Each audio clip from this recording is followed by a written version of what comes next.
Because I'm a unicorn, but I Mm, don't live in utopia. yeah, I'm a unicorn living in the United States in 2025. yeah, Seriously. yes, Like, if you really think about it, like, that's what's actually happening. yeah, So it's like, yes, do I want to frolic in the daisies? Yes, yeah. I would love to frolic. I'd like to spend the rest of today frolicking. I hope you get a moment to frolic with the daisies. Right, and damn it, I will frolic in the daisies. You, I wanted to address the environment that we live in today and how it affects an individual psychologically and how they can reclaim themselves despite that. yeah, that's so powerful. That's going to get me to the lifestyle. And instead, I just want to start with the lifestyle, Yeah, if that makes sense. Not that there it will be no goal along the way. It's just like a direct path. Programming is. How many things have been considered? interesting. And then also just how self-serving everything in our society is. Not self-serving to you or me, but Mhm. self-serving to corporation. Yeah, yeah, It's like the truth is that our entire understanding of our world around us was created first and foremost to serve capitalism. welcome to the Horde of Unicorns podcast. Today I have Stephanie LaFlora with me. She is the founder of Moxie AI, an AI marketing company. She's a marketing strategist and creative director who's spent over 15 years building brands, launching startups, and helping agencies scale, while also navigating the messy reality of running a business, raising kids, and trying not to lose herself in the process. She specializes in helping founders and agencies create marketing assets and systems that actually work without requiring an 80-hour work week or constant reinvention. She believes in sustainable growth, honest creative work, and building businesses that support the lives that we actually want to live. And I love that. That's what I'm all about, supporting the lives that we actually want to live. How are you, Stephanie? Thank you for joining us. Thank you for having me. I'm excited to be here. Great. I'm great. So tell us a little bit about who you are and how you found your way to this crazy journey, the pivots, just a brief overview, and what you're doing right now. Yeah, so I've always been a creative my whole life, like before I ever had a concept of a career. And I think that my career story, my journey has really been around the idea of me being a creative and figuring out what's the best way with opportunities that are in front of me to um really live out that dream. And being a writer was the beginning. I started in publishing and then I got really curious about tech and ended up getting an opportunity to go into tech pretty early on, especially as a Black woman. There was none of us in tech Yeah. and learned so much in that stage of my journey that brought me out to Colorado from Hmm. Chicago, which is where I'm originally from. And, that phase, my tech phase of my journey was really foundational because I was around all of these people who dreamed really big dreams, had accomplished incredible things, and never saw any obstacle as, not something they could overcome. And so that really made an impression on me. And I ended up creating my own tech company and then also creating the agency that I run now, which is Moxie AI. So I've always been on this journey of following my curiosities, and I've pivoted every time I felt like I should. And I didn't allow fear to stop me from doing that. So that's probably been the through line of Yeah. my journey. Yeah, that's really powerful. I mean, I know that's something for me is fear and the obstacles of things that seem are so much bigger than they actually are in the moment, and just being able to work through that, having that growth mindset and yeah, the courage to push through. That's cool. So, what were some of your impossible dreams that you had before? Dreams that you didn't believe that you could have, that you see yourself now doing? Yeah, I mean, I have some impossible dreams that I had that I actually just achieved plain. I got there, and I have Mhm. some impossible dreams that I went after that I didn't achieve, but I got way further than I ever would have had I not had that goal. Mhm. This is going to be with us in this interview. I've tried several times to get it out today, and it is the fastest fly in the West. It's So we're just okay. gonna We're just learn to gonna we're just gonna keep going. be with me. Mhm. So I was able to really some of the dreams that I've had that have been impossible dreams was one, I was in publishing and Mhm. I was looking to get into tech. Like my background had nothing to do with tech. I was constantly reading and interested in the tech industry. I was a nerd about it, but it wasn't my profession. I wasn't a developer. I did not know how to code. I wasn't a designer at that point. So I really had none of the roles attached to my resume where you can get into tech. And Yeah. this was in like 2012 as a Black woman. There was nobody. I didn't even know a single person in tech, but I just was extremely focused on what was happening in the industry and I would experiment. So I would always be building stuff on the side. Like I would be building websites, I would be building apps, I would be building like on my own, building things that helped me learn tech, Yeah. but not necessarily through my job.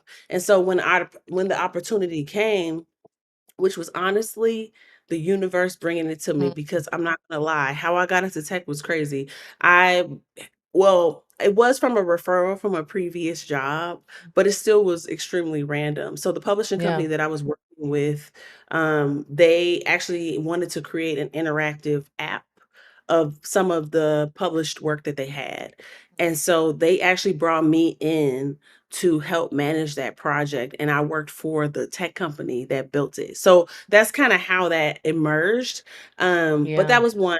I think the other one was, believing that I can build a unicorn company. Mhm. And that's the dream that I did not realize, but I got far further than I would've otherwise done. And when I say unicorn company, basically, if you are starting a company, especially like a tech company, you're gonna wanna go and get venture capital funding. Yeah. And venture capital funding is gonna be someone, high net worth people, they Mhm. invest in companies when they're early on, and their criteria for investing in companies is often an extremely high bar.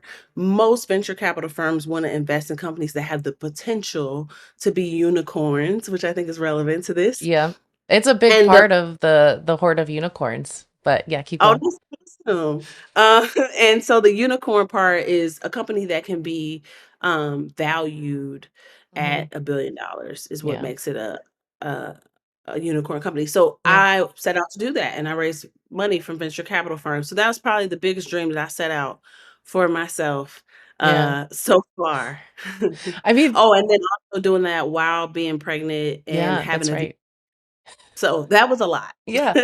How did you navigate that? What was, like, some of the tougher did you have any moments where it was, like, you were not, I guess, like, yeah, the moments that, you second guessing yourself or you're not sure what you're doing or you think you know what you're doing, but you're like, "Ah, what is I mean, happening?" that entire journey, I think, is Yeah. one of those things where you don't know. Yeah. I've never done any of those things, and Mm. I did a lot of things in the right sequence. Yeah. It's not like I wasn't prepared. I had worked at in tech startups for a decade before I Mhm. went to go make Yeah. so it wasn't like I didn't know anything about how to Mhm. make a great tech product, but there was so much outside of that that I didn't know about. I didn't know Mhm. about raising money. I didn't know about, what venture capital culture is like, which anytime you have a group of people who Mhm. have the resources that you must have Mhm. in order to succeed, you have to understand those people very well and the culture that they create and the requirements that they have to get access to their resources will become your lifestyle. And Yeah. that's something I couldn't have even processed, Yeah. prior to that. But in the moment, as I was doing it, I was learning so much about how that worked. And some of it was really stressful and some of it was I was surprised that I was really good at it. Yeah. So I kinda learned both sides of it, I think. Yeah. So I have 2 questions. Well, what was the most challenging moment and what was the most surprisingly easy? for you. So you said some things that you did that were Mhm, that just were seamless. mhm. You Easier know, than I thought. I I think one of the most challenging things about being a startup founder for me Mm, was the amount of time and energy that you have to put towards raising money. mm, If you think about creating whatever it is, whatever product, in my case, my product was a tech solution for hairstylists to learn how to style curly and coily hair, which they are not taught to do in cosmetology school. So it's like a yeah, ed tech platform. So I built that. I was building that. The ability to listen to the customer, understand what they want, build the thing that really is a solution to their problem, not always even what they're exactly asking for because that's not necessarily their skill. They know mhm, what pain they feel, but they don't always know the solution. And so your job as a technologist is to be really good at creating a technical solution for that felt pain to solve that. I'm great at that. I thought that's was going to be the number one thing I needed to be good at. What was surprising was that I needed to be really good at raising money, and that had to be the main thing that I was spending my energy on, and it took a lot of time away from the other part, which ultimately was a requirement. I liken raising money for a startup to getting your first credit card because you need credit to be able to qualify for a yeah, credit card, yeah, but you can't get no credit card if you don't have no credit. yeah, It's very similar to that, where it's like, "Well, how do you do it then?" And you basically just find some kinda loophole, mhm, or you opt into some other stuff you don't really wanna opt into so mm, that you can this, like, maybe there's something you can purchase and it comes with a credit card and it's a crap credit card, but you can get it. Honestly, it yeah, really feels like that process, and I'm trying to say that VCs are crappy. I don't dislike VCs, I always say that. What I think is that when you enter into that, you don't have a clue what that means, what the sacrifice is for that, and how much of your time is gonna be spent on stuff you never even thought you would even be doing, you know? So that was a challenge. That was the biggest challenge for me. Now, the flip side, which is funny, is the thing I was surprised at is that I'm really good at raising money. oh, And I didn't know that I would be good at raising money, mhm, um, until I was in it, mhm, trying to pretend like I raised, millions of dollars because I did not. But I can tell you that I did not by choice. When I walked away from, when I won't even say when I walked away. I will say it this way. Um, there were times where I walked away from checks that were going to be written to me because I no longer wanted that relationship with work in that way where you have an investor and you have a company that's not profitable and isn't trying to be profitable anytime soon. That type of thing is a big deal because you're choosing a lifestyle as an entrepreneur when you do that. So anyways, that's very deep in the weeds, but the point I'm yeah, making is that I was actually good at the thing I found out that was the hardest thing, which should have been just great, right? mhm, There's so many things that comes with that. It's like if I wanted to just be good at raising money, there's a lot of jobs I could have where I would make a lot yeah, of money. yeah, This is not why I wanted to build this product. You know mhm, what I'm saying? I didn't want to be I didn't want a finance job. yeah, yeah. You And that's wanted to it's the intention, something you're creating is very intentional and Yeah, purposeful. and it's for the people it's created for. So Yeah, I thought creating these products, these tech, would bring me closer to the community I built it for. And mhm, instead, I felt like I was spending all my time, in boardrooms and, pitching rather than building, rather than solving, yeah, rather than showing up for community. It was just a very different the experience of it is very different than what I imagined. yeah, yeah, but you wouldn't have known if you didn't try. I think it would have been impossible for me to know, and I have Yeah, friends who I wouldn't say it would be impossible for me to know. I think it's key to say I'm a Taurus and I'm stubborn, and sometimes I gotta figure things out for myself. mhm, So, one of the realities is that I did have people tell me about it, but it's like one of those mm, things you can't really know until you do it. yeah, And then you understand, "Oh, this is why this matters." Like, they can tell you, but you don't get how you would feel if you were mhm, in that So, for me, it was just, um it was so different in terms of what my time was going to be spent on, um, than what I imagined. Mhm.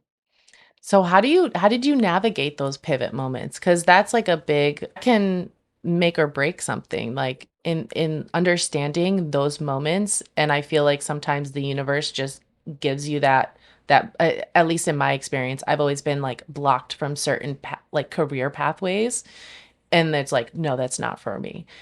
Mhm. And it's understanding those moments, and, like, it really brings you back to yourself, so how have you navigated that?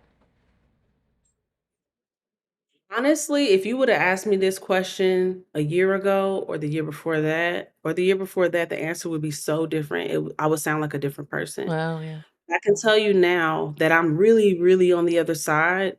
I can say that you have to be willing to break. Mm, You can't you can't be not willing to break. mhm. And that sounds kinda crazy, but what I mean by that Yeah. is that there's I think any person who wants to create a company, um, probably has a strong urge to control their life. Mm, And they may be in a life circumstance that is making them feel out of control. Um, or they might have a job that they feel like they want more control. Now, mm, control is one side of it, like if the venture capitalist was in the room, they'd be like, "Oh, that's not the reason to create a company. It's got to be because there's a problem that's worth mm. solving and there's a market that's big enough to buy it." Right? So Mm, there's like a mathematical, logical side to that as yeah. well.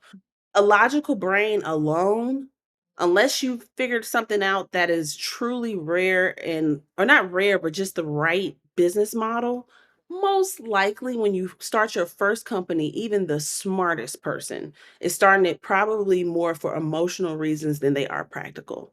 Now, they Mm, hope the practical and the emotional meet, right? Because a smart person can work anywhere. So it's not about that. So anyways, I'm saying all that to say, I think when you have all of those elements working for you, your options are there. And I'm be honest and say, I need you to repeat the question. all good. We go on these tangents and they're just We like, do, "Let's we bring it do, back." we do. It's like, how did you manage the pivot moments? So, like, how did you work through them, recognize them? Oh, because I was saying you gotta be willing to crash. That's what I Yeah, was saying. willing to break. Yeah, Okay, so back to that. and I So see one that. of the biggest pivot moments that I had to make, and it was very weird the way I did it, I think, was Mhm, last year. Last year, I was exhausted to the point of I jokingly said to a friend mhm. that, in fact, it was Simone. I jokingly said to a friend that last October, I said, "I'm so tired that I feel like I'm medically tired. Like Mm. I'm like Burnout. like like I could be sick." Like it feels like that. Yeah. It feels like tired that's like in my bones. Like I feel like I know I need to go to the doctor to Mhm, get untired. Like that's what it felt like to me. And it was because I was just, oh my God, I was just grinding so hard. And I think when you're building a company, you can feel like it has to work or else. It has to work or else, yeah. especially because like, I got kids, I got a mortgage, I got, real stuff going on. I got a lot of life Mhm, that I'm paying for. So it has to work or I'm in trouble. And so, when you're in that space, it can feel like there's no reason to sleep. There's mhm, no reason to, it's like I have to do this. And what I did last year, which was crazy, was I decided through the help of that friend that I would take the month of December off. The whole month, I just wouldn't work. Because when I was saying, like, I was tired to the point where it felt like yeah, there was no amount of rest that could make me feel better. yeah, And so then she said, "Well, how long do you think it would take?" Like, "How much time if you just dreaming?" And I was like, "A month. I think I need a month." And we were laughing and joking. It wasn't even, like, serious. yeah, And then she's like, "Well, you should just do it. You should just block it on your calendar right now." And it was October, so it was early enough in the year that I was like, "Well, I don't even know what I'm gonna be doing in December exactly." And I have like a team and stuff, so there's a lot of flexibility that I have mhm, in my situation. And so I was like, "Well, I'll just block it and then I'll see how I could do it." And then I did, and I took the whole month off. And it was life changing. And the yeah, reason why it was changing was because I mean, I never thought that I could even do that. That felt like impossible for some reason. That's It also felt like I would get in trouble or something mm, bad would happen. You know what I mean? yeah. And I did not do that balling, okay? It was financially tight as hell Mm, to do that. But what I did, which I think matters, is I decided that my health was actually more critical than money, mhm, which is some people don't say to themselves enough. If you dead tomorrow, it don't matter what bill you didn't pay. yeah, And you know what? People die from heart attacks and strokes every day from stress. So it's yeah, like at some you actually should prioritize your health over money. yeah, And and I mean that in every way. I mean that all the way down to the root. I mean, like, if you yeah. gonna have a stroke, it'd be better to be healthy and homeless Mhm, than dead. mhm. Can't do anything after death. Dramatic, but it's true. We Yeah, getting older, people get stressed, and also long-term chronic stress has an impact on your yeah, life.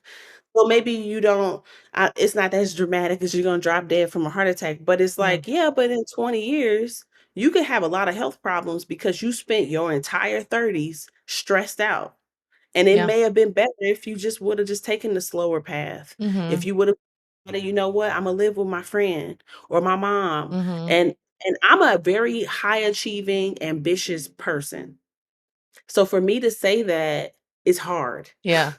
It's this but it's It's the so, like, a lot of this and, like, what this conversation that I wanted to have is I saw you, like, talking about rest and strategic rest, and I was like, "Yes." Like, that is so valuable in understanding this world, and that's so productivity based. We always have to be productive. We always have to be on. And sometimes it's hard to let that go, especially when we have all these people counting or all these responsibilities counting on us and how like navigating that. So that kind of brings me down to like what was your and like this is kind of going backwards, but like what was your that lowest most revealing moment that showed you that? And you touched on it a little bit, but I want to highlight the um like moving through that too is like what did that show you? Because it sounds like burnout, and that's kind of like what I envision, and like I'm talking like to you and all these amazing women that are just like changing how we do work life balance, how we engage with work.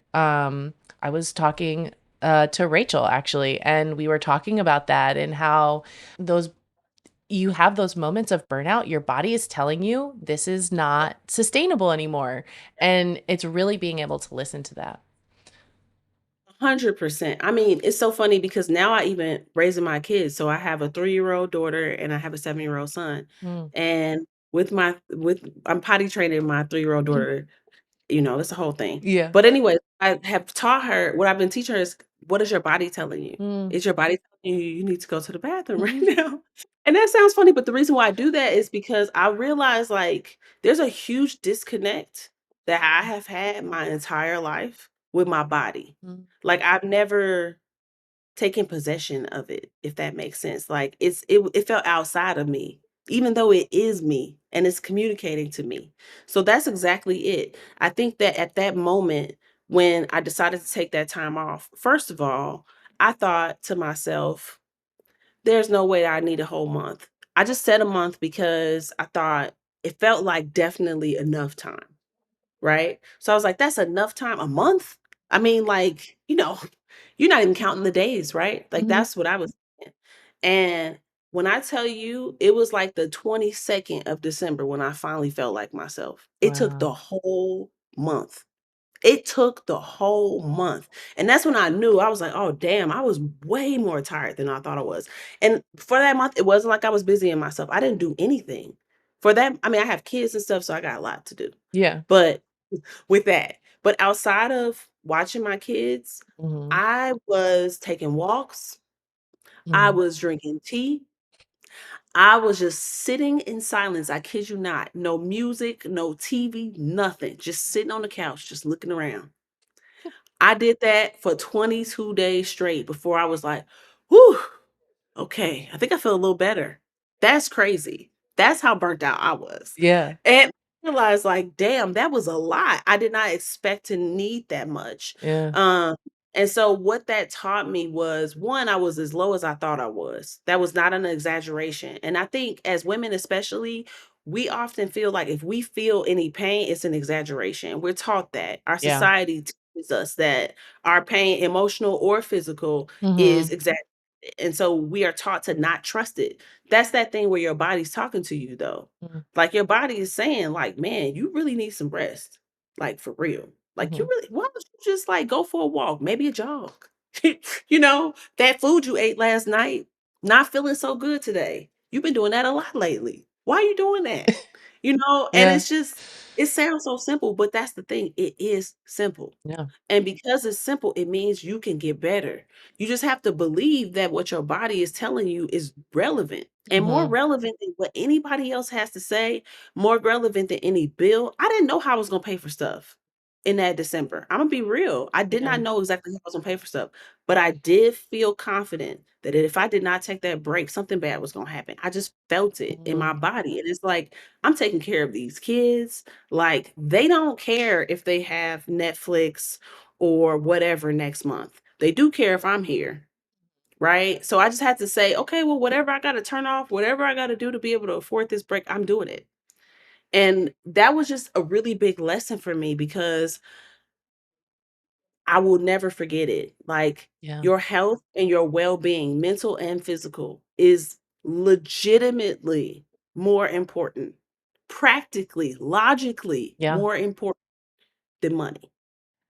Yeah. And when you realize that, it makes it easier because I feel like my whole life I've been wrestling with this. Well, I can make some money from it. Well, it will help my reputation. Well, you know what? It's a good company. Or, well, but it will look great on my resume. Well, and I just do that over and over and over again. And then you're trying to figure out why you're so stressed out all the time. It's like, because you literally never chose yourself, not once. Yeah. Yeah. So I think that to me is like a never turning back moment. And that's a big deal when something like that happens because everything's different in your life after that. All your Mhm. decisions are different after that. Yeah. So, I would say that's why I say you gotta be okay with breaking, but then when because you're gonna follow your curiosity to the ends of whatever, right? Yeah. You're gonna accept yourself. Okay, if you're gonna go down this path, okay, you're gonna go down it. When you get to the end of that path, what happens if you win? What happens if you lose? Most Yeah. people think, "What happens if I lose?" Then you fucking lose, Yeah. and then you figure out what to do next, Yeah. I and you'll be okay. Yeah, I think that's the biggest thing. We're so afraid of failure, and like myself included. Like I didn't learn how to really accept failure as like a learning until much later on in life. And it was as a learning moment. And I think that's where we have to kind of embrace the idea of failure more often and like or just doing it just to do it just because we like it. Not for anyone else, but just for us and then seeing what happens after. Mhm. 100%, and I think and I've always been a person who follows my heart, always. No matter That's what, good. child, Yeah. that's who I am. But what I've had to learn is like, okay, well, is it really your heart? Mm, That's the one. What's the voice talking to you? What's the script that you're living by? mhm, And then the other side is, have I given myself the resources to actually do this? And that's the season I'm in now. mm, At first, I was in like burnout by any means necessary. I will succeed. I don't care what I got to do mm. because I genuinely believe that sacrifice will equal success, but it Yeah, doesn't. yeah, And so now that I understand that, I'm like, okay, well, then what do I actually need yeah, to succeed the way I want to? And it turns out I need some sleep to function. yeah, So I can commit to things that yeah. I get no sleep for. It's filling your cup up first and then being able to provide that for others. And not committing to stuff that is going to require you to sacrifice your own physical or mental health Mm. to do it. Yeah, it can be hard to notice that because when you touched on it's like the what's like our society and kind of how we're pushed towards a certain idea of success and what that Mhm, means and like what we have to do to get there. And then when you have it and you realize, do I really even want that? I think that's a big thing, especially as like millennials, that we've just constantly been like moving through and blocked. Like there's no midlife crisis anymore. We've been through so many. Every few years, I think there's like Oh my there's a gosh. there's like a We are mental or some type of crisis going on. Oh my gosh, it's always a crisis at this point. I feel like that's our life. That's the American life right now. It feels like, honestly. Yeah. Um, yeah. I don't know. I think that you have to get really solid on your foundation. Um, like I said, I feel like I've had a season of whoa, like I've really neglected myself for a long time. And that has affected me in a lot of ways.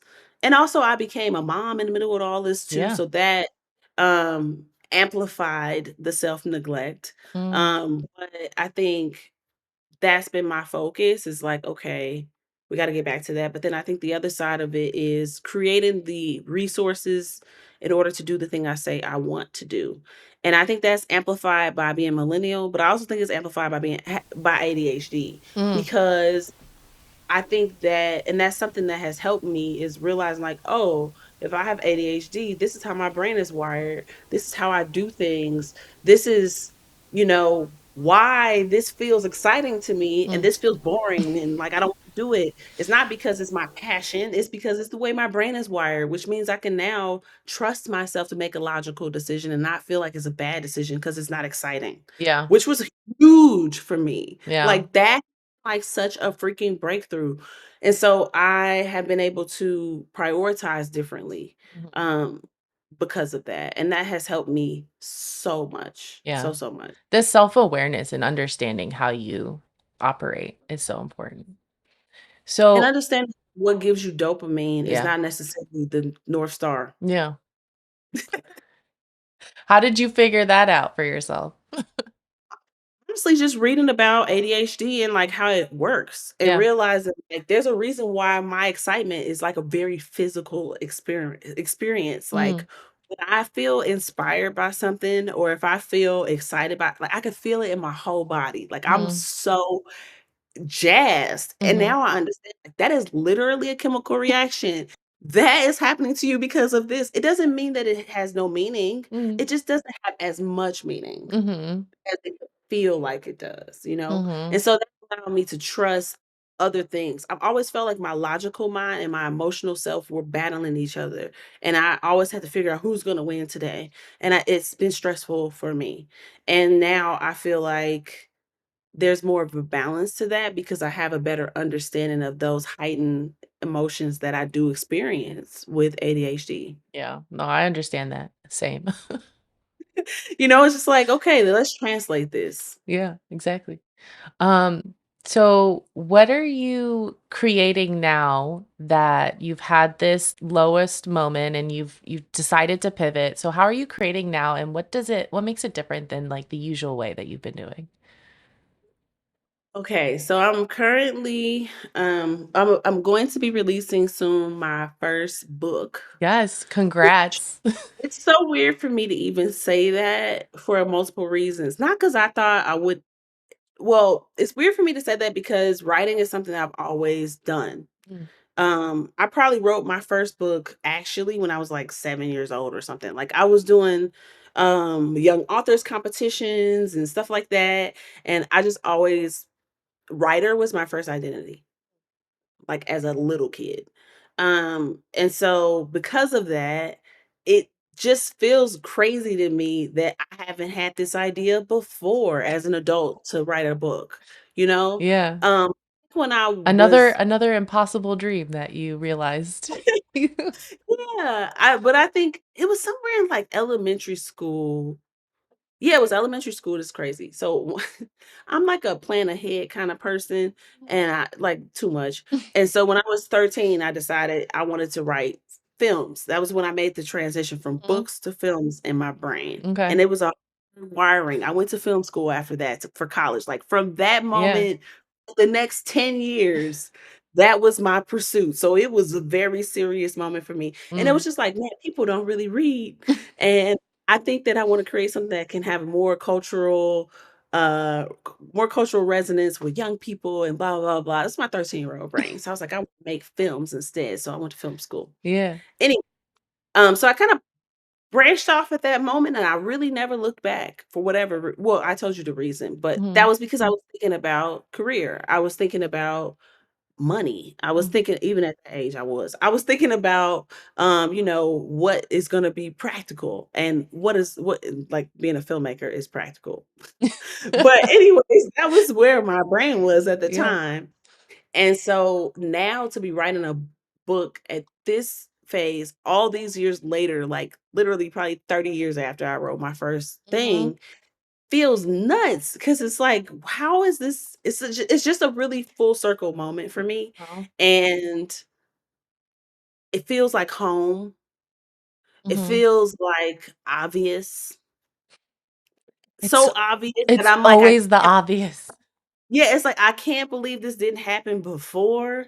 It feels like a duh moment, but it also felt completely natural. So when you talk Mm, about the process, so it actually I didn't start off writing this book because I was like, I'm gonna write a book. It wasn't like that. mm, I was so filled with just the funk of this country and everything that's happening, and I've had such crazy life experiences and been able to sit in rooms with people who make the decisions honestly around what our lives look like. And after having all this exposure to all these things, I just was so filled with just processing in my brain that I needed to sit down and just write. And I write all the time, but I never write in story form. I'm writing notes, I do research, I'm just whatever. But in this case, I started writing just to get something out of my head. And I kid you not, I started writing on a Friday after work. I was, like, making dinner and then writing a little bit, and then, turn on the show for the kids and then write a little bit, and then, next day, go to bed, get up in the morning, make breakfast, write a little bit. I just did that from Friday to Monday, I wrote 80 pages, wow. and I wasn't even trying. It was just like it was in me. Like, it was like the second I sat down, and I kid you not, from, like, first page, it just flowed all the way out. That's It like was crazy. that's It was bizarre. that's the best, like, that inspiration that just, like, takes hold and you produce something that you're like, "What? I didn't even try." Yes. Yes, and the book is called You Control the Narrative. Yeah. It is really examining, the scripts that we Mhm. all inherit as people Mhm. from the culture that we are put in, whether that be our neighborhood, our country, our social economic class, whatever. But all of these different inputs create a script that tells you what a good life looks like. Yeah. And usually it is a couple decades before people even have the thought of what do they actually want their life to look like. Yeah. And so this book is for anybody who has maybe woken up in their 30s and looked around and said, "Why the hell am I doing any of this? Mm, And what do I do next?" mm. So it's a guidebook for folks like that. Yeah. That's it. I read excerpts that you post and I'm like, "Did you just, like, sit in my brain? Did you read my brain?" Because like, everything you say, I'm just like, "Yes, yes, yes." It was really honestly just it just happened. Yeah. I just feel like s- I've had a front row seat to a lot of very interesting things, like Mhm. being in, pitching to billionaires and Yeah. winning a pitch to billionaires and getting to know them and how they think and how they approach the world and having an inside seat at times to how the right wing or even right wing religious world thinks, and having exposure to a lot of different socioeconomic classes from, growing up with my parents' church in Inglewood in Chicago to, traveling the world with musicians or being in the tech world and understanding like that world and how all of them think. And so I think what I've been able to do is have this front row seat at all these different aspects Mhm. of our society, from the finance side to tech to understanding social economics, and then also social service because I worked with nonprofits for a long time in my career, understood how they get their funding and how it's distributed to communities. And so it's just like I've had this weird combination of experiences that allow me to see what's happening right now today from a unique place. And I didn't necessarily want to address politics head on, but I wanted to address the environment that we live in today and how it affects an individual psychologically Mm. and how they can reclaim themselves despite that. Yeah. I That's so powerful. So from being in all those different perspectives in all those different rooms, what did you take did you see them and saying like, "Oh, yes, I'm going to take that on. I think that's valuable." And then like, "Oh, no, they're not doing it right." Or like they have no idea what they're talking about. Because I feel like there's a lot of people, the decision makers in those types of rooms are not as smart. Like, as we think, To be as honest, like they I'll be honest, yeah. a lot of them are smarter enough to make you nervous. Mm. They're actually way smarter than you think, and they Okay. do their fucking work, and they have decades of research that they do. They Mm. are extremely empowered to do the things that they are doing, Okay. and that's the thing that I realized, like, how empowered they are, and, like, let me try to bring this down to something, more tangible. Um, I think that being in those rooms made me see how thorough the, um programming is, how many things have been considered, Interesting. um, and then also just how self-serving everything in our Mhm. society is. Not self-serving to you or me, but Mhm. self-serving to corporation. Yeah, yeah. It's like the truth is that our entire understanding of our world around us was created first and foremost to serve capitalism. Mhm. Yeah, And like once you understand, and they would say yes, yeah, they wouldn't even disagree with you.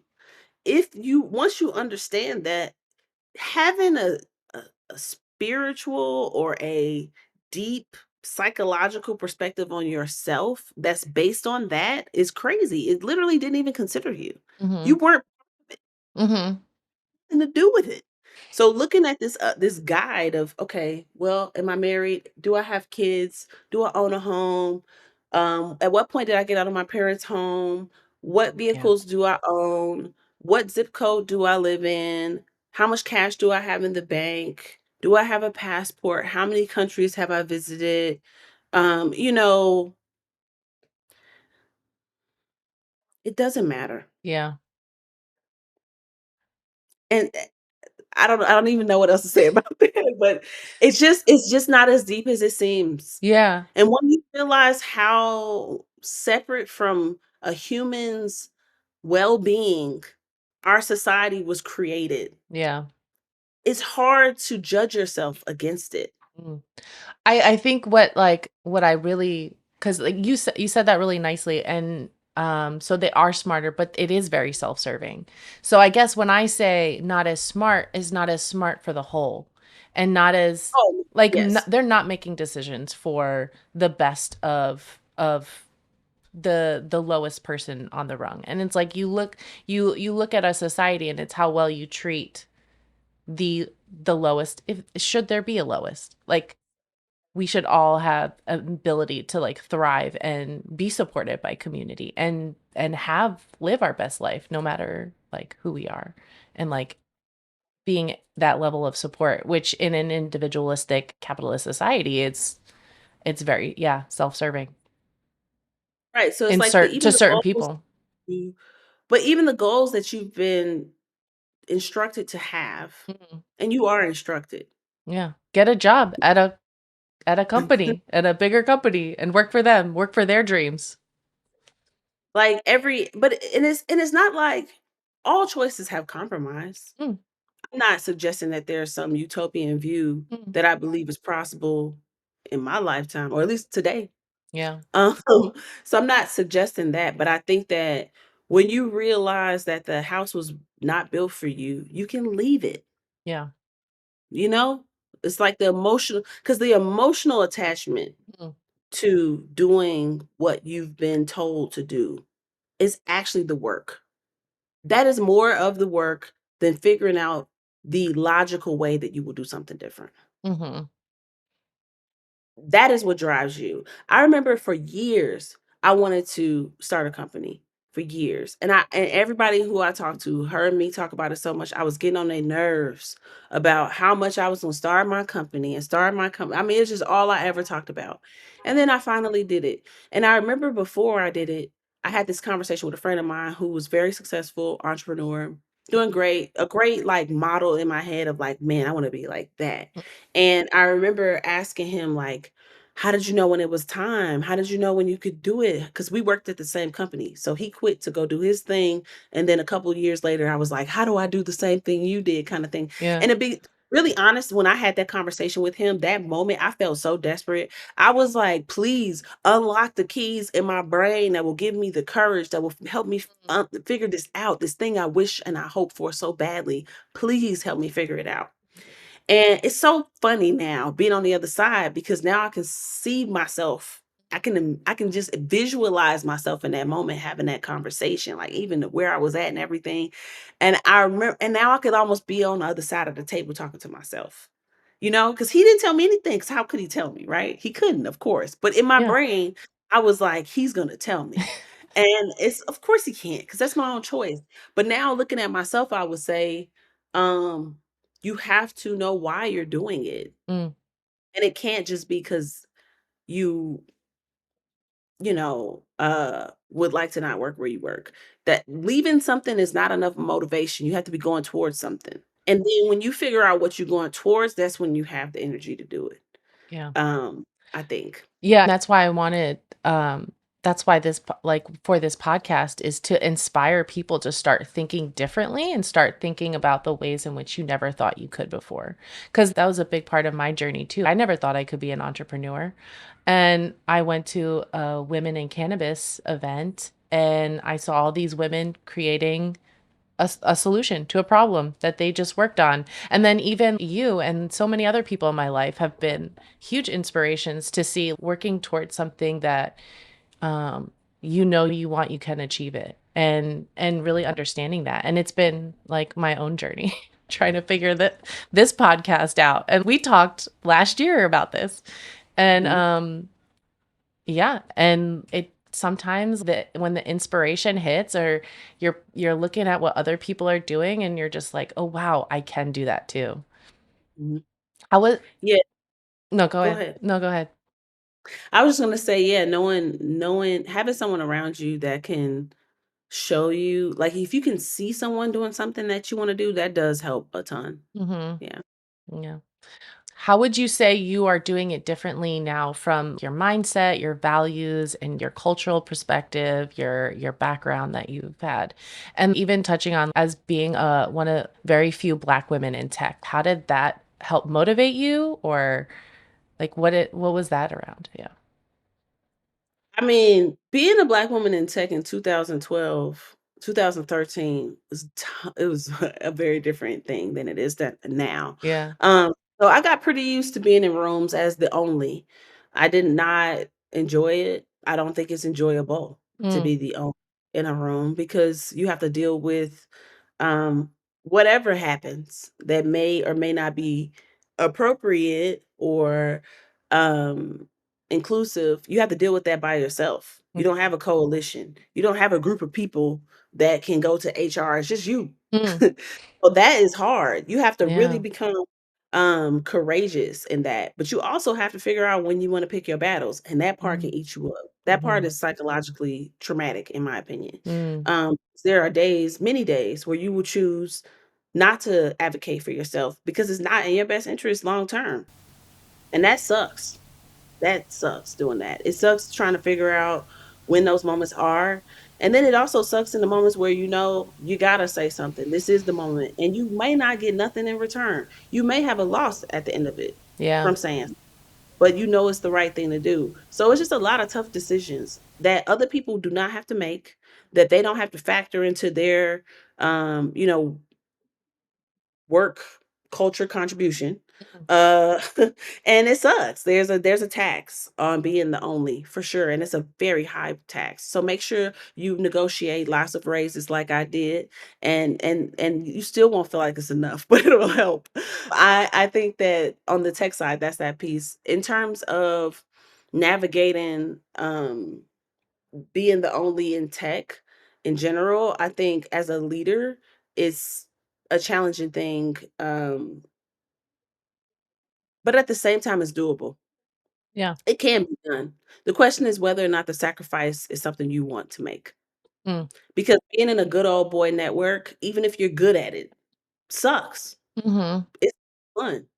And you may get all the checks written, Mhm. but you might also cry in your car on the way home, Mm. even with the check in the car. It's not always about the Seriously. money, yeah. And so it's like, the price is high as hell. Mhm. And so but it doesn't have to always be that way.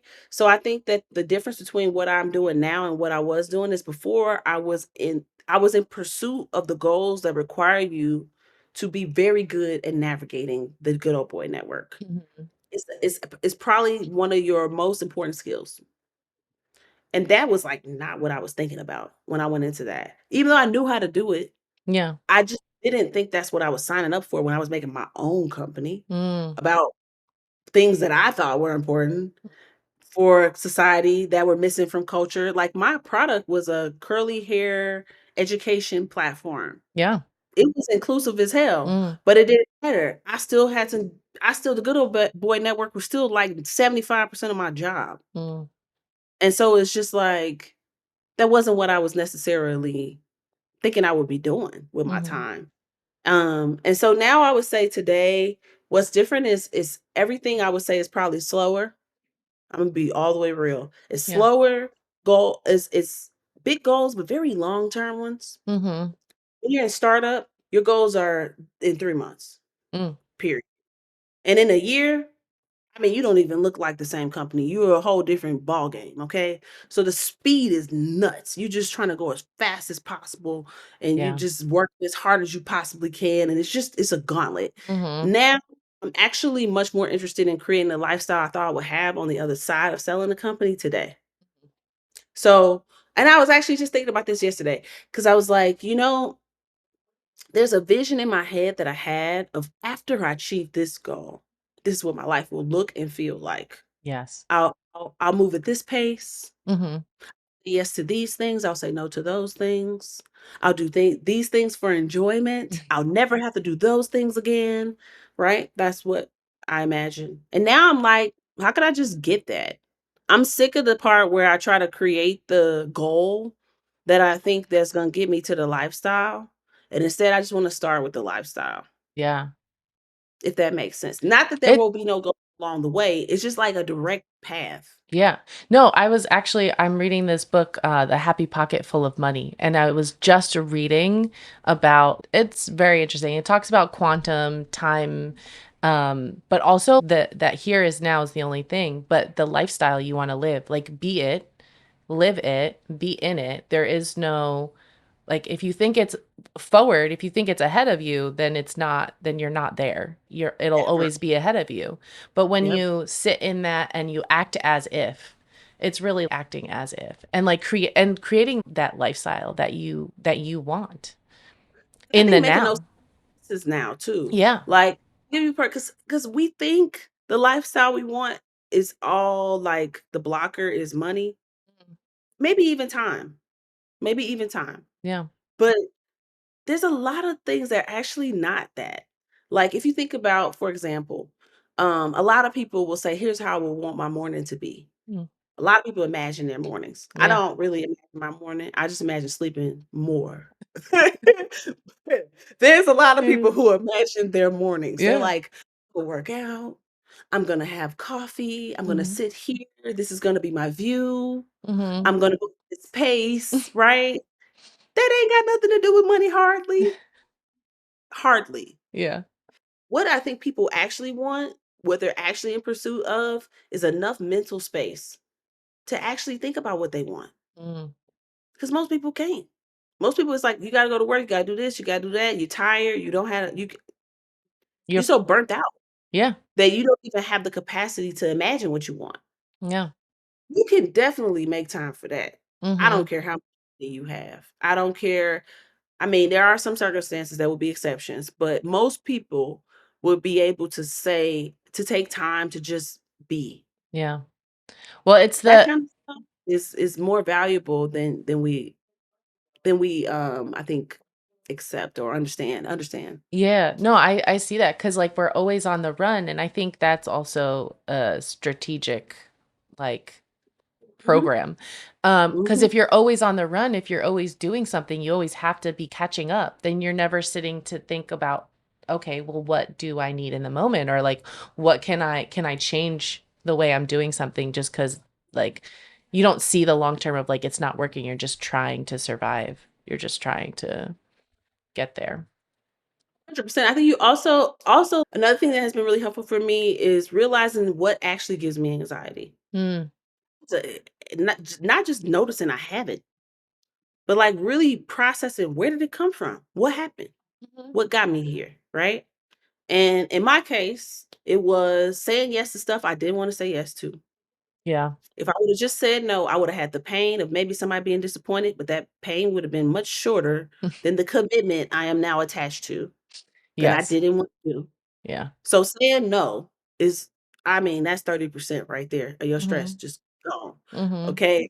Then past that, it was committing to timelines that are unrealistic Mm. in my own mind. Most of the timelines we set ourselves. Even if you have a boss, your boss Yeah. will ask you, "When can you get this done?"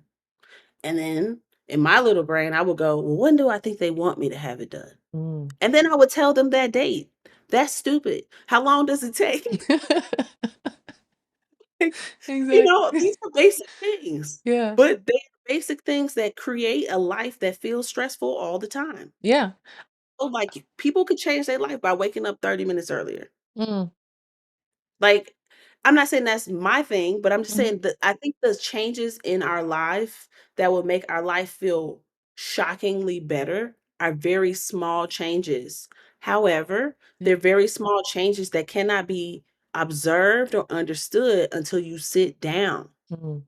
You would never know it because you are moving too fast. You have to slow down to figure out what those small things would be.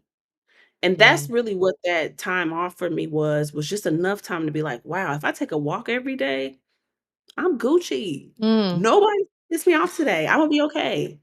You know? Like, that's a small thing. I Yeah. have times that cost no money. Yeah. It's finding that peace in the moment, that and recognizing that, like, no, you get to control how you feel. Other people are not controlling you. If you like if you let them, you can have somebody's bad day control you and say, "Oh, this is the worst day now." Instead of just like, "Okay, well, that moment happened. They were going through something. Now I'm still here and I can create the day that I want." Yeah, and if you happen to be around that person often and you often feel like that, you might say, "You know what? I'm okay. I'm gonna not be around that person anymore." Yeah. For what? Yeah. Family included, Yeah. okay? I just feel like you have to pay attention to what's happening and do the things that make a difference. And that includes your work, of course. But once you do that, now you're working from a different place. Yeah. You're not overwhelmed all the time. I just think most people are just overwhelmed Yeah. most of the time. Like Yeah. more than anything, that's what it is. Especially with career and work, a lot of the deadlines are arbitrary. A lot of That's the what I'm saying. like We make our own deadlines. somebody's Most of yeah, and the person who's making the decision on the deadline, whether I mean, there's other circumstances outside of our control, but for the most part, it's like, no, we don't have to rush because then you're always catching up, and then you're always in that catch up mode, and exactly. it's 100%. And you're you can not tell your working at your highest level. hey, right, and you can tell your boss like, "Ah, I think we should add a few days to that. What if we made the deadline this?" Have the courage to say it. Mhm, If it's the difference between you hating your life every day or not, mhm, push back on on the deadline. And if yeah, you run a business, stop telling other business owners that you're gonna do a deadline that you can't do. You're in charge now. Stop mhm, operating from a place of lack. yeah, yeah, Self the you need. yeah, it's To that scarcity mindset. mhm. Sorry, what did you say? No, I said just give yourself the time you need. So these are, I mean, these are practical things that I've been doing, and Mhm. I've done so many things, but Mhm. these have actually been the most life-changing for me are these small things. Like, what are the things that repeatedly, regularly stress you out? Yeah. So Figure where that out yeah. and do something. Where does the role of like intuition or inner guidance played in that decision making process for you? Yeah, creating that life that you want. I'll be honest, I'm probably much more logical than spiritual at Mhm. this point in my life, but I don't think that means that I don't believe in the spiritual. I think I just lean towards logic Mhm. more than anything else, but I also figure out what my priorities are. So I think Mm. for me, I felt like I lived my life on intuition for a really long time, and I don't think that's bad, but I needed more balance because I needed more balance. Mhm. So I had to come up with ways to logic my way through my emotions. And this is just the way that I chose to do it. Yeah. And so I created like this, I'm a framework person, concentric circle thing for me in my brain. And so, like, there's a center circle, and the center circle for me is all about my foundation, my stability. So that's all, like, I think of it like a dashboard on a Mhm. car. This is my health. So it's like my physical health, my mental health, my marriage health, my relationship with my kids' health, like the most my financial health, like the most foundational stuff. Basically, if any one of these things is off, everything is off because that's how core it is to my stability, right? So that's that dashboard. That's Yeah. circle 1. That means that gets top priority no matter what, period.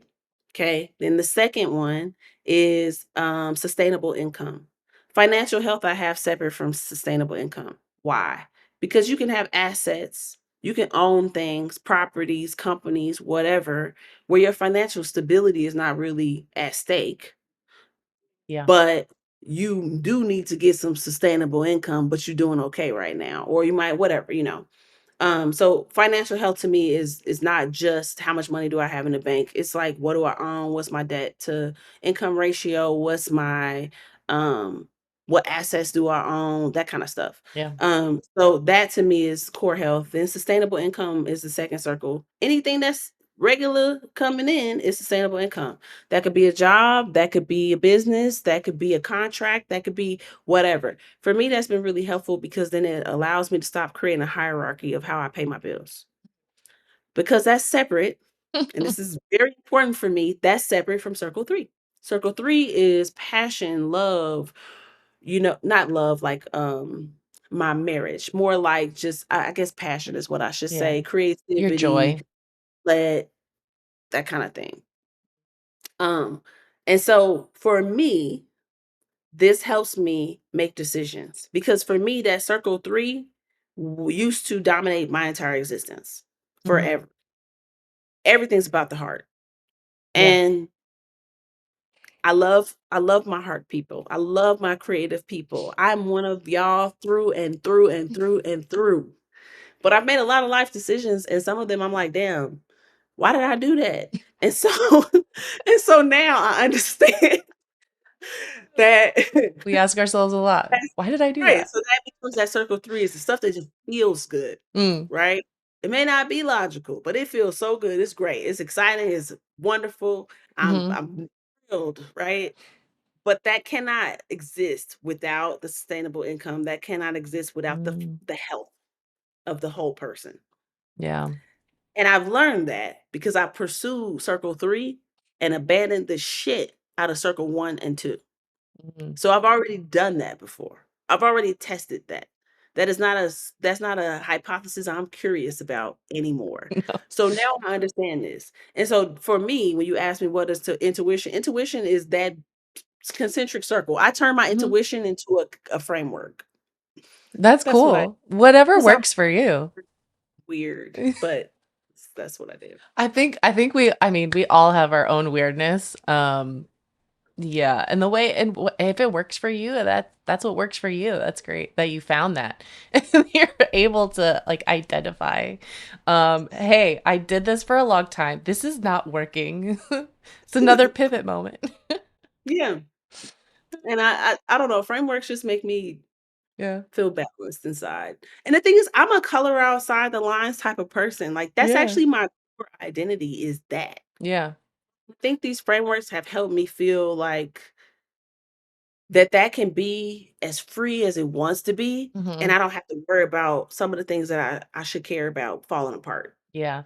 It So gives a structure to it. So, like, you're allowed to I feel like there is when you have a certain structure to something, and then it gives you a freedom to be in other ways that yeah, that lets you go outside the lines 'cause I've and been be wild different. and free my whole life, and in that, I loved it. I had a great time. I've enjoyed it. I don't regret it, Mhm. and there were other things that have always gone missing. And The so balance of life. and so for me, this is like a way of understanding who I am and loving who I am, embracing who I am, but also trying to bring some balance to like how that life actually feels in reality and not just in my fantasy mind. Mhm. Yes, the fantasy mind can take us to it's to places where we're like, "Oh, this is great," but, like, what is the reality? What is grounding us to right here, right now? Because I'm a unicorn, but I Mm, don't live in utopia. yeah. I'm a unicorn living in the United States in 2025. Yeah. Seriously. Yes. Like, if you really think about it, like that's what's actually happening. Yeah. So it's like, yes, do I wanna frolic in the daisies? Yes, I Yes. would love to frolic. I'd like to spend the rest of today frolicking. I hope you get a moment to frolic with the daisies. Right, and damn it, I will frolic in the daisies. You do. But first, Imma drop off this check for my mortgage. Check for my mortgage. It's like, what is this, 1985? But whatever, first Imma do that, and then Yes. after that, Imma go frolic in the daisies. Hell yeah, you are. I we need the frolicking. Who Alright. doesn't love frolic? Yeah. So what redefines success for you now? Mm. Or have you redefined success for yourself? I have, actually, quite a bit lately. I don't think I would've put those words together. The So frolic? y redefining success. Oh, okay. Um, I have redefined success for myself lately, but I don't think I've noticed that that's what I was doing. So Mm, thank you. yeah. I have. I think that it looks totally different for me now. I think success before used to look like a lot of public achievement. Mm, Probably even more than money, because honestly, money was never my biggest motivator, mm, ever. I wanted money, but it really wasn't like the main thing that made me want to do something. mm, Um, but achievement was something that made me want to do something. I wanted to achieve something that was difficult. I wanted to be a person who did something that most people can't do. Not because I was competing with other people, just because I felt like my identity in my own mind mm. was a person that can do amazing things. And so I thought, let me go prove it. Let me go do it. I'm gonna go do the amazing things. That's what I'm here for. Yeah. Like that's in my That's mind how I felt about myself. Um, and so that was before. And then I'm 38. I've spent a lot of years doing that mhm. and for that. And I think now I see success as enjoying my life, whatever that looks like, and figuring out what that looks like. The pursuit of figuring out what are the ingredients to enjoy your life Yeah. on a everyday basis. Not every single day, but like on an average day. Yeah. Not just when you're on vacation, not just Mhm. when achieve some big goal. And I think honestly it's a lot simpler than I was pursuing. It's a lot more achievable, frankly, than a lot of the goals that I went after. It just wasn't the goal I had. Yeah. So you can't get it if you don't have that goal. And I didn't have that as a goal. And so to me, that looks like personally, it looks like I want to be able to um, go at a slow pace. Ooh, Yes. girl, I'm sorry, I felt that one. I want to be able to live my life I at a love that. slow pace. I I think that's the number one thing, mm, but enjoy it. So most people want to live their life at a slow pace. Well, I don't know if that's true, but I think a lot of people do. Why s can't you? slower than now, than we tell ourselves now, I think. I guess I wanna live my life at my own pace. There may Yeah. be days where I'm excited and, that little ADHD hyperfocus kick in and I'm good. I am gonna go at a fast pace. And then there might be times where I'm tired or I'm sad or something happened in my life Yeah. or I'm just wanting to rest or I feel like the universe is telling me something new is coming and I want to just sit with it. Mhm. Whatever that is. I want to be able to live my life where I control the pace based on me. Yeah. I think that's That's a pretty hard thing to pull off. yeah. I think that's what most people, like you said, that's what most people want, is to be able to live a life in the way they want to. They see it and they direct it. Yeah, Yeah. and that's actually pretty hard to do. Even if you got your own company, it's hard to do because how Yeah. do you figure out the balance between building a company that is profitable enough for you to have your needs met, but also you not just a work machine? Yeah. That's hard too. It's So balance. that's what success looks like to me now is figuring that out. And I want to have no judgment Mhm. of what that recipe ends up being. None. Yeah. And that's the hardest part, I think. Which is also I think what the book is about. Like, don't Mhm. judge what you actually want. I think people Mhm. can't figure out what they want because they think of it and they're like, "Oh, that's not good enough. Let me think of something else." Yeah. Or even just like the judgment that we constantly have from friends or family, Mhm. society, from media, all of that just telling you like, "Oh, this is like a big one for me is living at home or living with your parents, not moving out of the house at a certain age, or not being able to have like a career and hold on to that for a certain amount of years." And we're definitely rechanging that because now it's like, oh no, nobody stays at a job for 20 plus years anymore. It's Yeah. 2 to 5 years and then you move on. Mhm. Yeah, it's funny how that works. But even something that's a perfect example, I think that one, because where does that idea come from? Mm, That job hopping is bad. yeah. Where did it probably when we were graduating college, like Mm-hmm. 2009 or so, Mm-hmm. job hopping was considered bad because people were still staying at companies longer. Yeah. That was pre people getting jobs off the internet. Like, you might find out about the job, but the whole process wasn't on the internet the way it is now. Yeah. That was pre people working from home. That was a whole different era in so many ways. Mm-hmm. And so why was it bad to job hop? Because it was bad for the company. Mm, This is the thing I'm talking about when I say that the criteria that you're even looking at never even considered you. So yeah. you were told this was bad because it was bad for them. Mm-hmm. Nobody said it was bad for you. Yeah. It wasn't. And that's why people did it so much because they found out that if they went to another company, they can get a significant raise for the same job versus if they stayed at the company and was loyal. So I think that's a perfect example of one of those things that's like, it really was never beneficial for you anyway. Now you judging yourself because you didn't accomplish something that wasn't even going to benefit you. Yeah. Right? It's understanding that and, like, how deep and embedded it is, because that has affected me And how too. bullshit it Yeah. is. And, like, you Like know it is. that is actually bullshit. Like, that is crazy, like, for you to be like, "Oh god. Oh, is my resume bad? Oh, should I and actually, you're doing the thing that's best for you. That's Mm. crazy. Mhm. Like, so I Wow. try to remind myself of stuff like that. That's one of the reasons why I like research. Whenever I'm Mm. feeling stressed about something, I'm like, "Let me research this and even see, is this even meaningful for me to care about?" That is a great benchmark. Is this meaningful for me to care about? Whereas we just take everything on as, "Oh, I have to care You just about this." assume it. Yeah. Even like the living with your parents thing. Well, in a lot of cultures, Yeah. that's completely expected. In Yeah. fact, if you it would be the opposite. Mhm. Like you be the person who was selfish and you Yeah. left and you didn't want community. You had an isolationist point of view and Yeah. it would be not seen as good. You would be seen as the black sheep for abandoning the family. In one context, you are the hero, and in Mhm. one context, you're the villain in the exact same script. Yeah. That is why oh my god, there's a wasp in here. Oh, no. It's okay. I'm so sorry. But that is why I think that Don't get stung. that is why I think if you just see it in here and I don't notice it, I just need you to tell me. That is why I think that, being hard on yourself for not accomplishing certain things is actually not logical. Like, I like to look back in Yeah. history, right? Yeah. So, a human life I'm about to go deep. Should I go deep? Go for Um, it. okay.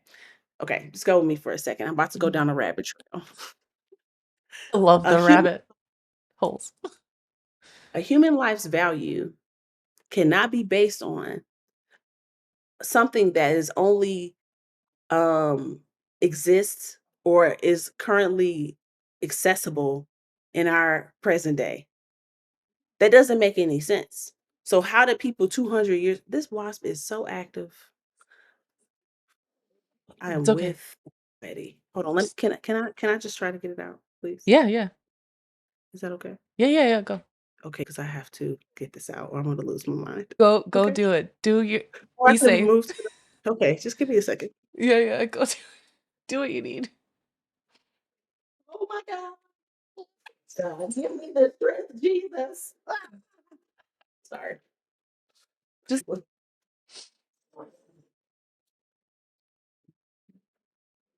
Okay, I got it out. you got it.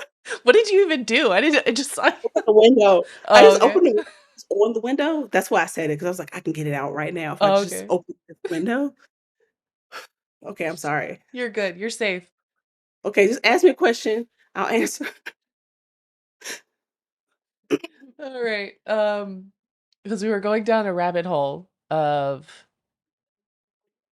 yeah, I think you were trying to say what we're doing now is like historically, we've only been living and working this way for a few hundred years.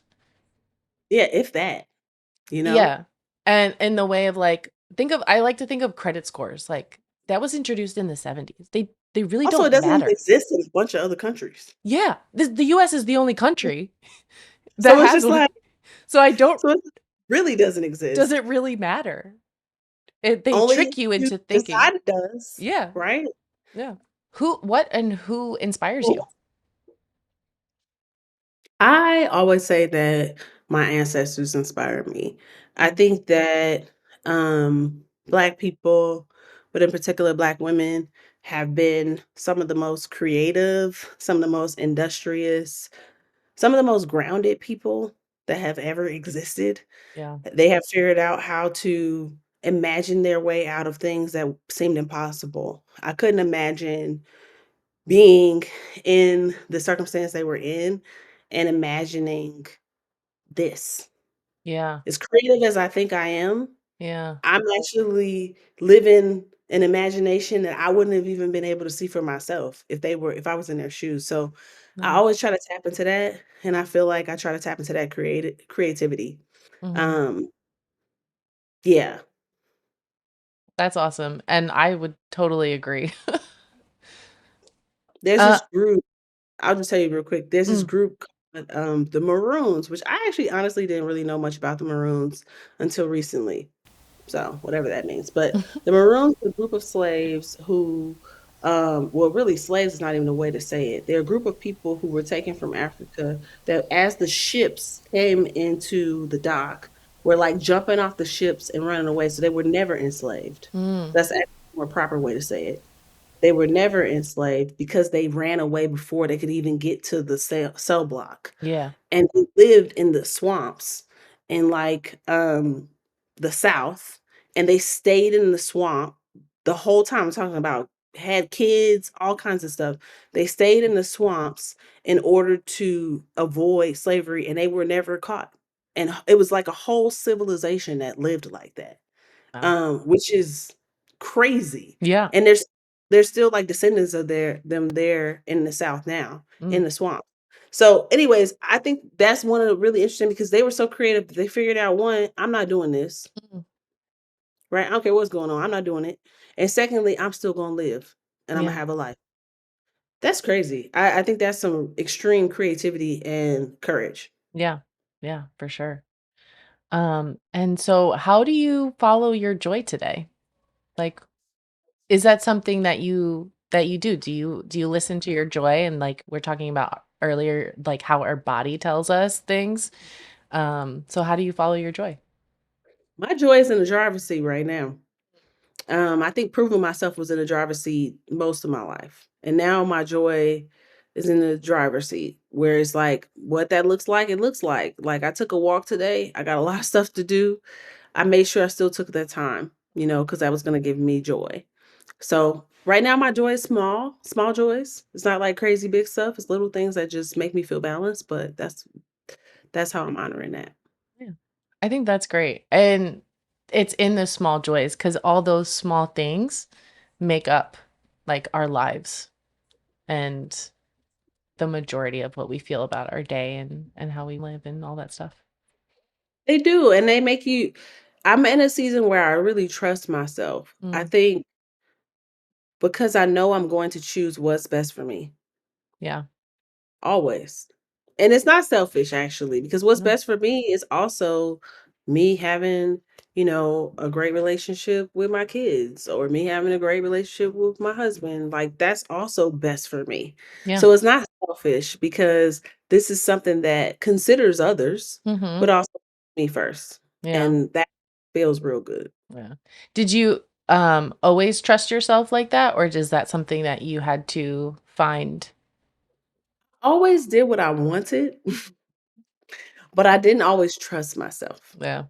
Because I think that I was led by, impulse, Mhm. and I wasn't always choosing things that were, like, wise. I was just making my own choice. So I trusted I would do what I wanted, but I didn't always trust that my choices would be healthy or good for me, Mhm. you know?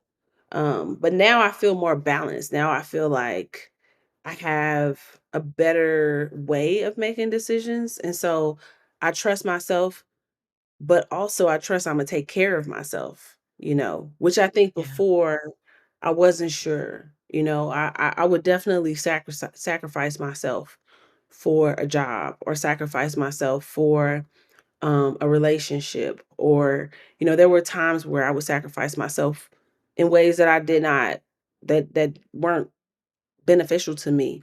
Yeah. So I did what I wanted then still, but I didn't trust myself because I wasn't choosing myself. Now I am. And so now I'm rock solid because it doesn't matter what's going on.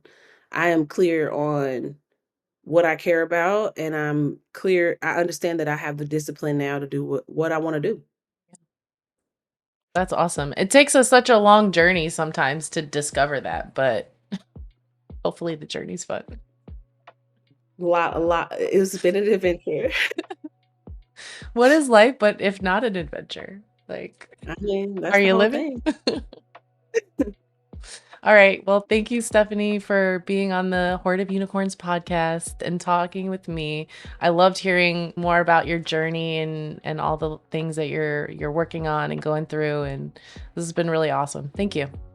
Thank you so much for having me. This was awesome. I enjoyed the conversation. I love it. It's great.